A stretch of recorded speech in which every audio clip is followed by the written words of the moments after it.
तुर्कों ने अनातोलिया का दरवाजा जब मलाजगिर्द के साथ खोला तो अनातोलिया में तुर्क रियासत को मुनहदिम करने और इसे तबाह करने के मंसूबे बनाए गए थे। पापा लियोन दाहुम और पॉप पियूस पंजुम ने तुर्कों को अनातोलिया से अलहदा करने के ख्वाब देखे और इसके लिए उन्होंने कई मंसूबे बनाए।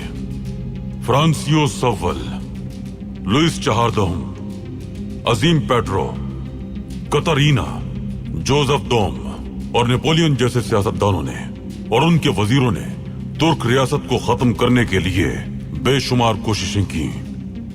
फिलोसोफ एरास्मुस ने यह कहकर तुर्क रियासत को तबाह करने की कोशिश की कि ईसाइयों का अपना वजूद बरकरार रखने के लिए हर कीमत पर तुर्कों को खत्म करना होगा।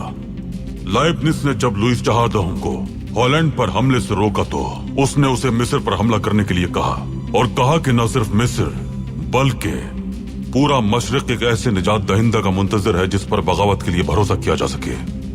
मिस्र फतह हो गया तो तुर्क सल्तनत का मुस्तकबिल वाज़ेह हो जाएगा और ये सर के बल गिर जाएगी। मुश्रिकीन कभी वक्त जाया नहीं करती। हमारी रियासत ने भी वक्त जाया नहीं किया पाशा।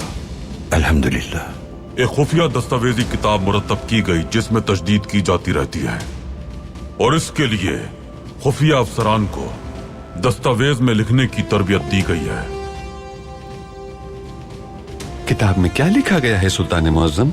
अगर हमारी रियासत कब्जे में चली जाती है और फौज मुंतशिर हो जाती है या फिर कोई और मुश्किल वक्त, तो सूरत हाल को देखते हुए ये मालूमात लोगों को फराहम कर दी जाएंगी। बल्कान में, अनातोलिया में, शाम, मिस्र, इराक, गर्ज इसमें उस्मानिया रियासत के हर हिस्से में मौजूद ऐसे खानदानों की तफसीलात शामिल हैं जो मुश्किल वक्त में रियासत का दिफा करने से पीछे ना हटे। इनमें वो रूहानी बुजुर्ग भी शामिल हैं जो उन हालात में मिल्लत की रहनुमाई करेंगे।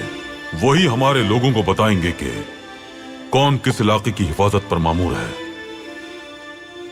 मुख्तसरन ये कि पाशा हजरात, इसमें रियासत के अहम राज हैं।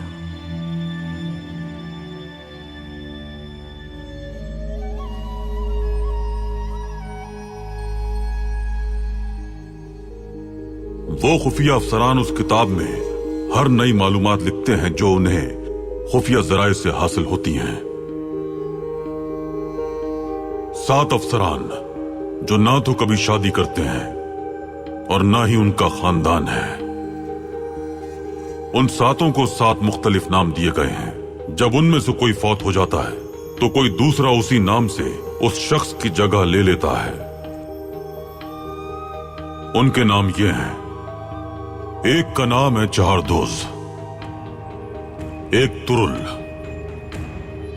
एक का नाम अल्प अरसलान है और एक निजामुल मुल्क, एक का रूमी है, फिर एक का नाम उस्मान है और एक का यूनुस। उन सब को ये नाम सुल्तान महमद फातेह ने दिए थे।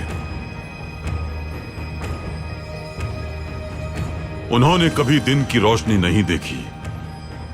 वो कभी उस कमरे से बाहर नहीं आते जिसे हम खुफिया कैद खाना कहते हैं। ये वो कमरा है जहां इस्तांबुल की फतह से पहले बाज़ंतीनी बादशाह अपने तमाम खुफिया राज महफूज रखता था। फातेह सुल्तान महमद खान ने जब इस्तांबुल फतह किया और वो इस कमरे में दाखिल हुए तो वो पूरी दुनिया के खुफिया राजों से वाकिफ हो गए और फिर उसके बाद उन्होंने अपना खुफिया दफ्तर कायम किया। इस दफ्तर में रियासत के खुफिया तरीन राजों को हिफाजत से रखा जाता है। तो पाशा हजरात, अगर हम फौज नहीं भेज सकते तो हम रियासत की खुफिया किताब में लिखे हुए खानदानों का इस्तेमाल करेंगे। सुल्तान मुअज्जम, मेरे लिए इस रियासत का फर्द होना सआदत की बात है। हमें भी ये सआदत हासिल है पाशा। सुल्तान मुअज्जम, अब मैं समझ गया कि अगर दुश्मन हमारी रियासत को तबाह करने के लिए इतने मंसूबे बनाते हैं तो उनके जवाब में हमने भी एक बड़ा मंसूबा बनाया है। बेशक महमूद पाशा, हम उन खुफिया खानदानों के नाम उस किताब से लेंगे और उन्हें खबर भेजेंगे। वो अचानक उन बागियों के सामने आ जाएंगे।